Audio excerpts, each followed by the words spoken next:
সাবধান, আপনার মোবাইলে জুয়ার অ্যাপস পাওয়া গেলেই আপনি জেল খাটবেন। শুধু জেল খাটবেন তাই না, জেলও খাটবেন, সাথে জরিমানাও দিবেন। এখন প্রশ্ন হলো কোনগুলা জুয়ার অ্যাপস। আপনারা মনে করতে পারেন যে আপনার মোবাইলে অ্যাপস আছে, এগুলো তো জুয়ার অ্যাপস না। সেই অ্যাপসগুলোর মধ্যেও কিন্তু জুয়ার অ্যাপস আছে। আপনি জুয়া খেলেন বা না খেলেন, ওই অ্যাপস আপনার মোবাইলে পাওয়া গেলেই আপনার জেল হবে, জরিমানা হবে। আবার অনেকেই মনে করবেন আমার মোবাইলে এই জুয়ার অ্যাপস আছে, পুলিশ জানবে কিভাবে, প্রশাসন জানবে কিভাবে। কিভাবে জানবে সেইটাও আপনাদেরকে বলতেছি, আর কোনগুলো জুয়ার অ্যাপস সেটাও আপনাদেরকে বলতেছি।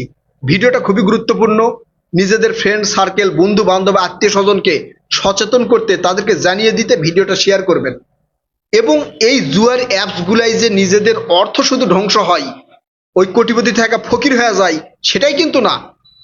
এরা যেমন ফকির হয়, একই সাথে পরকীয়াও বৃদ্ধি পাইছে, সংসারও নষ্ট হয়ে যাচ্ছে। তাই এই জুয়ার আইন করা হয়েছে 2026 সালে। তারেক রহমানের নেতৃত্বে, তারেক রহমানের মন্ত্রিসভায় এই জুয়ার অ্যাপ সম্পর্কে, অনলাইন জুয়া সম্পর্কে খসড়া কিন্তু অনুমোদন হয়েছে। এখন আপনাদের বলি কোন কোন অ্যাপস হচ্ছে জুয়ার অ্যাপস। আপনারা অনলাইনে অনেক অ্যাপস দেখছেন, সেই অ্যাপসগুলোকে অনেকে ডেটিং অ্যাপস বলে। আমি কয়েকটা নাম বলি: Bigo, Migo, Ligo, Tango, UK, Uplive, Dream Live, Helloyo. আবার এই যে লুডো খেলেন, লুডো ট্যালেন্ট, এই লুডো ট্যালেন্ট গুলোর ভিতরেও কিন্তু জুয়া আছে। এই যে যতগুলো অ্যাপস বললাম, এর সবগুলোতে কিন্তু জুয়া আছে। যেগুলোতে ডায়মন্ড কিনেন, ক্রিপ্টো দিয়ে ডায়মন্ড কিনেন, ডায়মন্ড কিনে যা খেলেন, এগুলো প্রত্যেকটাই কিন্তু জুয়ার অ্যাপস। এই অ্যাপস গুলো যদি আপনার মোবাইলে পাওয়া যায়, তাহলে প্রশাসন আপনাকে ধরে নিয়ে যাবে, আপনি জেল খাটবেন, জেলও খাটবেন, জরিমানাও দিবেন। এখন সবচেয়ে বড় প্রশ্ন হচ্ছে, অনেকেই মনে করে আমার মোবাইলে এই অ্যাপস আছে, প্রশাসন জানবে কিভাবে। কিছুদিন আগেই এই যে অবৈধ মোবাইল বাতিল হওয়ার কথা শুনছিলেন না? আবার অবৈধ সিম, মানে আপনার নামে সিম নাই, আপনি অন্যজনার সিম ব্যবহার করতেছেন, এগুলো বাতিল হওয়ার কথা শুনছেন না? মোবাইলের পুরা কন্ট্রোল বিটিআরসি নিছে না? এই কথাগুলো তো শুনছেন। এগুলো এখন থেকে কার্যকর হবে। আপনার মোবাইল কিন্তু সিম তুলে রাখছেন আরেকজনার, মোবাইল চলবে না, সিমও চলবে না। একই সাথে এই বিটিআরসি বা প্রশাসন আপনার মোবাইল ট্র্যাক করতেছে, সবসময় ট্র্যাক করতেছে। আপনার মোবাইলে কি কি অ্যাপস আছে, আপনি এই অ্যাপস গুলো দিয়ে কি কি ব্যবহার করতেছেন, আপনি বিকাশ থেকে টাকা অ্যাপসে ঢুকাচ্ছেন, নগদ থেকে ঢুকাচ্ছেন, ব্যাংক থেকে ঢুকাচ্ছেন, এগুলো তথ্য কিন্তু প্রশাসন যাচাই বাছাই করতেছে। তাই আপনার মোবাইলে একটা অ্যাপস আছে, আপনি জুয়া খেলেন চুপি চুপি, প্রশাসন জানতে পারবে না, এইটা চিন্তা ভাবনা করেন না। শুধু মোবাইলে না, আপনি কম্পিউটার দিয়েও যে অ্যাপস গুলো চালাচ্ছেন, জুয়া খেলতেছেন, সেইটাও কিন্তু প্রশাসন ট্র্যাক করতেছে। অর্থাৎ এই আজকের পর থেকে বা এই আইনের পর থেকে আপনার মোবাইলে যতগুলো অ্যাপস আছে, সেই অ্যাপস দিয়ে আপনি কি কাজ করতেছেন, ভালো কাজ করতেছেন নাকি খারাপ কাজ করতেছেন, এগুলো পুরোটাই প্রশাসন ট্র্যাক করবে। তাই সাবধান, আপনার মোবাইলে যে অ্যাপসগুলো আছে, বিগতে ঢোকেন, ওই যে কিছু সুন্দরী সুন্দরী মেয়েরা লাইভ করে, অন্যান্য অ্যাপসে ঢোকেন, লাইভ করে, সেখানে যায় আপনারা খেলেন। ওই যে কি যেন খেলাগুলো আছে আর কি, ওই তিন পাট্টি, তারপরে ওই যে জ্যাকপট ম্যাকপট যেগুলো খেলা আছে, এগুলো খেলা খেলেন, ঠিকই প্রশাসন এক সময় যায় আপনাকে ধরে ফেলবে, আপনি বুঝতেই পারবেন না। আপনার মোবাইলের অ্যাপস গুলা যে প্রশাসন দেখতেছে, আপনি জুয়া খেলতেছেন সেটা যে প্রশাসন দেখতেছে, আপনি বুঝতে পারবেন না। ঠিক আপনার মোবাইলের লোকেশন ট্র্যাক করে আপনার যে জায়গায় আছেন সে জায়গায় প্রশাসন যে আপনাকে ধরে ফেলবে, প্রমাণ সহ ধরে ফেলবে। আপনি আবার বেশি যারা চালাক আছে আর আবার বেশি চালাকি করে, যে কিছুক্ষণ জুয়া খেলে অ্যাপস ডিলিট করে দেয় বা আনইনস্টল করে দেয়, পরে আবার যখন খেলতে যায় তখন আবার ইনস্টল করে।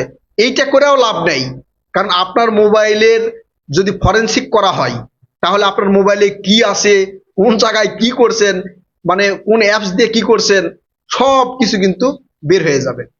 আবার ওই যে বিকাশের নাম্বারে ফোন দেন গভীর রাতে, ভাই আমার 300 টাকা দেন, আমার 200 টাকা দেন, আমার 500 টাকা দেন, আমার 1000 টাকা দেন, ঠিক এগুলো প্রশাসন নজরদারিতে আনতেছে। তাই অনলাইনে যারা জুয়া খেলতেছেন তাদের জন্য ভয়ানক বিপদ, ভয়ানক বিপদ। তারেক রহমান যেই দুর্নীতিতে জিরো টলারেন্স নীতি ঘোষণা করছে, এটা বাস্তবায়ন করেই ছাড়বে। আপনি কোনো ধরনের জুয়া খেলতে পারবেন না অনলাইনে, কোনো ধরনের পারবেন না। আর এই অনলাইনে জুয়া খেলার জন্য বাংলাদেশ থেকে প্রতি বছর বিলিয়ন বিলিয়ন ডলার পাচার হয়ে যাচ্ছে। আপনি বাংলাদেশি টাকা দিয়ে এই যে ডায়মন্ড, তারপরে কি যেন সিলভার কয়েন টয়েন এগুলো কিনতেছেন, এই টাকা বাংলাদেশি এজেন্সি যারা আছে তারা আপনার কাছ থেকে বাংলাদেশি টাকা নিচ্ছে, কিন্তু এই টাকার বিনিময়ে ওই বিদেশি যারা ওরা এজেন্সি যারা আছে বা যারা হচ্ছে কয়েন সেলার বলে আর কি, তারা কিন্তু ডলার দিয়ে এই কয়েনগুলো কিনতেছে। অর্থাৎ বাংলাদেশি টাকা এই ক্রিপ্টোর মাধ্যম দিয়ে পাচার হয়ে যাচ্ছে। সেইটা রোধ করার জন্য বাংলাদেশ সরকার, বাংলাদেশ প্রশাসন এই ব্যবস্থা নিছে। এখন আপনারা চিন্তা করেন আপনারা জুয়া খেলবেন কিনা।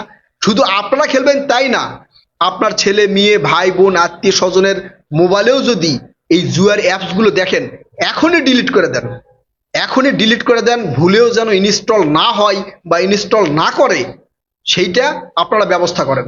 অনেকে আছেন হয়তো সেই অ্যাপসগুলো নামে রাখছেন, আপনি জুয়া খেলেন না। আপনি জুয়া খেলেন বা না খেলেন, ওই অ্যাপস আপনার মোবাইলে পাইলে আপনি অপরাধী। আপনার মোবাইল চেক করবে, মোবাইল চেক করে যদি দেখে এই অ্যাপসগুলো আপনার মোবাইলে আছে এবং ওই অ্যাপসগুলোতে খেলার সিস্টেম আছে, অনলাইনে খেলার সিস্টেম আছে, আপনারে ধরে ফেলবে।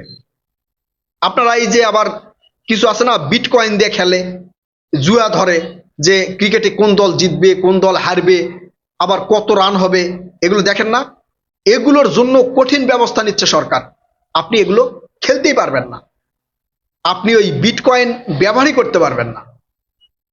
এগুলো ব্যবহার করবেন ডিরেক্ট আপনাকে ধরে নিয়ে যাবে প্রশাসন। এবং এটা নজরদারির জন্য প্রশাসন মানে গভীরভাবে মনোযোগ দিছে। আপনার মোবাইল সম্পর্কে বিস্তারিত জানবে হচ্ছে বিটিআরসি থেকে। ওই বিটিআরসি দেখবে যে এই মোবাইলের অস্বাভাবিক ব্যবহার হচ্ছে, অস্বাভাবিক ব্যবহার কি কি অ্যাপস দ্বারা হচ্ছে, সেই অ্যাপসগুলো তারা নজরদারিতে রাখবে। সেই অ্যাপসে জুয়া খেলার কোনো কিছু পাওয়া যায় কিনা, যদি পাওয়া যায় তাহলে বুঝতে পারতেছেন মহাবিপদ। আপনারা অনলাইনে লুডো খেলেন, আপনারা তো বলবেন যে আমরা অনলাইনে লুডো খেলি, এখানে তো কোনো কিছু রিসার্চ করা যায় না। অনলাইনে লুডো খেলবেন, সেখানেও কিন্তু ভয়েস রুম, লাইভ রুম, তার নিচে আবার খেলার অপশনগুলো দেওয়া আছে। বুঝতে পারছেন? সাবধান হয়ে যান। আবার আপনার এলাকার লোকজনও কিন্তু প্রশাসনের কাছে বলে দিবে। আপনি ধরেন একটা লাইভ করতেছেন, বিশেষ করে মেয়েরা, এই যে বিশেষ করে বাংলাদেশি কিছু তরুণীরা আছে যারা ঘরে বসে থাকে লাইভ টাইপ করে, সেই লাইভের মাধ্যমে কিছু ইনকাম করে, মানে ওই যে ছেলেরা গিফট করে আর কি। আপনারা যারা অ্যাপসে আসিলেন বা অ্যাপসে থাকেন তারা বুঝতে পারবেন। বিশেষ করে আমার প্রবাসী ভাইয়েরা যারা আছে তারা কিন্তু এই অ্যাপসগুলো বেশি ব্যবহার করে। ওই অ্যাপসে যায়, মেয়েদের সাথে কথা বলে, তারা ডায়মন্ড কিনে গিফট করে, মেয়েরা মহা খুশি, একটু ডেটিং টেটিং মারে আর কি। এতে অনেক পরকীয়াও কিন্তু হয়। এই পরকীয়ার কারণে সংসার নষ্টও হয়। আমার অনেক প্রবাসী ভাইয়েরা কিন্তু এই পরকীয়ায় জড়িয়ে যায়, বাংলাদেশ থেকেও জড়িয়ে যায়। না জড়াই এই কথা আমি বলতেছি না যে বাংলাদেশি এরা সাধু, না, এর কারণে সংসার নষ্ট হয়ে যায়। তাই এই জুয়ার অ্যাপস বন্ধ হইলে একটা মানুষের সংসার ধ্বংস হওয়া যেমন বন্ধ হবে, একই সাথে পরকীয়া বন্ধ হবে, একই সাথে বাংলাদেশের টাকা বিদেশে পাচার হওয়া বন্ধ হবে। এখন অনেকেই মন খারাপ করবেন, মন খারাপ করে কিচ্ছু করার নাই।